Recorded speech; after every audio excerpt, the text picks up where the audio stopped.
আসসালামু আলাইকুম বন্ধুরা, সবাই কেমন আছো? আমরা ভালো আছি আলহামদুলিল্লাহ।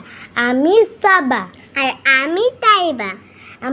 আমরা আজকে ইসলামের কিছু সাধারণ জ্ঞান নিয়ে আলোচনা করব। আমি প্রশ্ন বলবো আর আমি উত্তর বলবো। আমার প্রথম প্রশ্ন, সকল সৃষ্টি জগতের মালিক কে? মহান আল্লাহ তাআলা। আমাদের প্রথম নবী কে? হযরত আদম আলাইহিস সালাম। আমরা কোন নবীর উম্মাহ? হযরত মুহাম্মদ সাল্লাল্লাহু আলাইহি ওয়াসাল্লাম। কোন কাজ করার শুরুতে কি বলতে হয়? বিসমিল্লাহ। একজন মুসলমান অপর মুসলমানের সঙ্গে দেখা হলে কি বলতে হয়?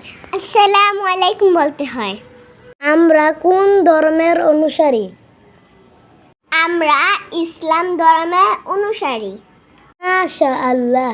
আমাদের ধর্মগ্রন্থের নাম কি? কুরআন মাজিদ। ওকে, তাইবা কালেমা শাহাদাত বলো।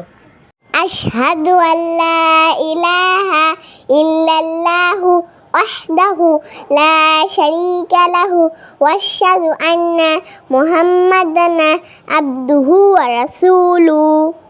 মাশাআল্লাহ। বন্ধুরা, আমাদের সবার এই বিষয়গুলো সম্পর্কে জানা জরুরি। চলো শিখি। আমাদের পাশে থেকে লাইক কমেন্ট করে আমাদেরকে ভিডিও করার উৎসাহ দিবেন। আল্লাহ হাফেজ।